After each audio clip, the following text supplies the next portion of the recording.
Et salut à tous, c'est Washi, on se retrouve pour une nouvelle vidéo sur le livre de Jack London, Martin Eden. Donc avant, je voulais vous parler un peu de moi, de ma chaîne. J'ai terminé mes épreuves, donc je rappelle que je suis en première année de licence de droit. Ça s'est plutôt bien passé, je suis en vacances, donc là je vais reprendre les vidéos parce que j'ai arrêté un peu, j'avais pas trop le temps. C'est plus dans le tournage et le montage, parce que du temps pour lire, j'arrive tout le temps à en trouver. Donc là il y a je pense trois vidéos que je vais sortir. Je vais pas faire sur tous les livres que j'ai lus, surtout sur les romans. Donc il va y avoir une vidéo sur La Ligne Verte, donc là sur Martin Eden.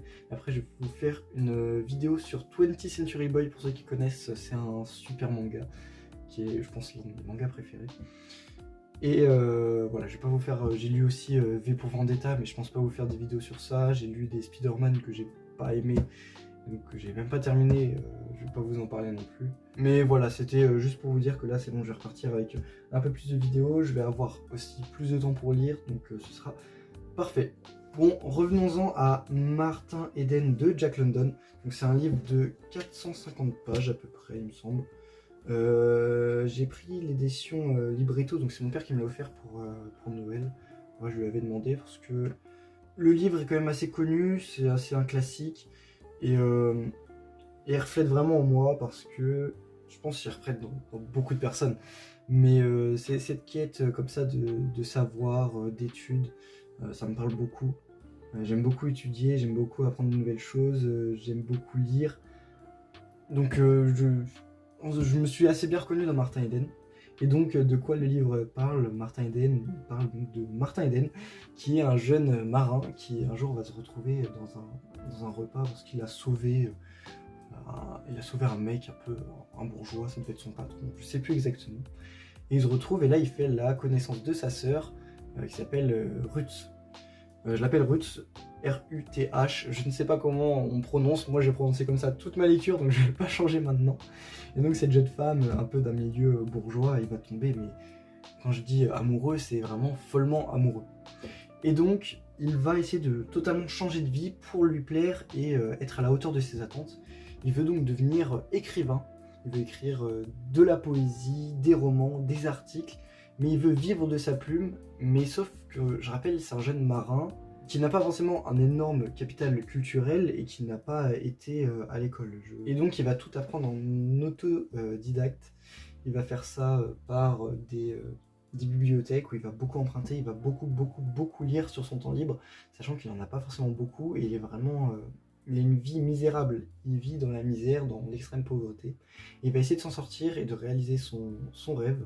Et donc on va suivre toute sa lutte et aussi son désarroi quand il sera confronté aux réalités cruelles de la société. Donc il y en a plein, il y a déjà la difficulté de monter dans le rang social, mais il y a aussi sa désillusion quand il découvre qu'en fait cette société bourgeoise, cette haute société, cette élite, au final c'est que du vent, et il y a très peu d'esprit brillant, et donc il est totalement...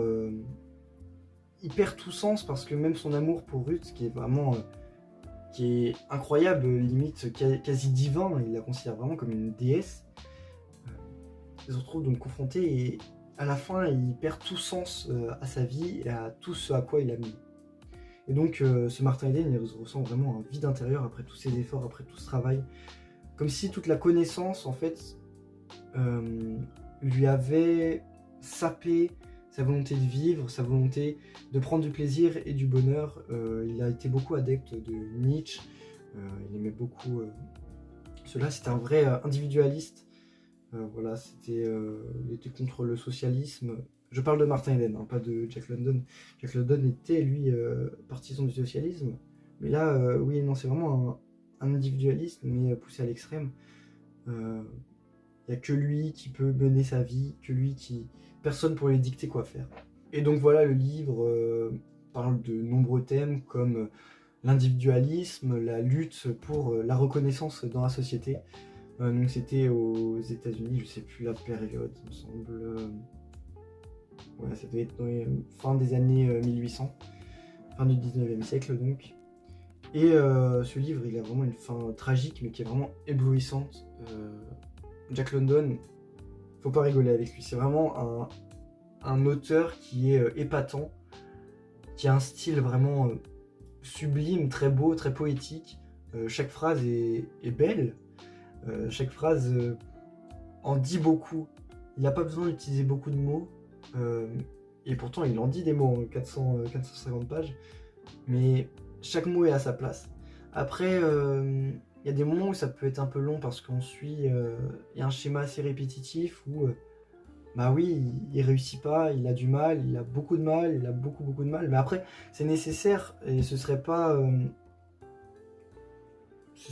crédible qu'il réussisse comme ça d'un coup.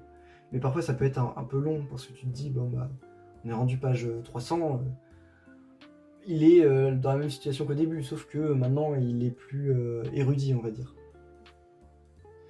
Et pour moi, donc, c'est un des romans qui m'a le plus marqué dans mes lectures, donc je suis vraiment très content de l'avoir lu. Je l'ai lu assez vite quand même, je crois les 100 dernières pages, je les ai lues d'une traite. Donc c'est vraiment magnifique, super beau, très touchant, et l'écriture est sublime, vraiment, c'est incroyable. Je voulais vous lire une petite partie du roman, un petit passage pour vous montrer un petit peu l'écriture de Martin Eden qui est sublime. Il redevenait de la glaise entre ses mains, aussi désireux d'être modelé par elle qu'elle l'était de façonner à l'image de son idéal masculin, et, comme elle lui faisait remarquer l'opportunité du moment, les examens d'entrée au collège commençaient le lundi suivant, il déclara sans hésiter qu'il s'y présenterait. Alors, elle joua et chanta pour lui, tandis qu'il la dévorait des yeux, émerveillé par ses charmes, en s'étonnant qu'il n'y eût pas des centaines de prétendants autour d'elle pour l'écouter et la désirer comme il l'écoutait et la désirait. Merci d'avoir suivi cette vidéo.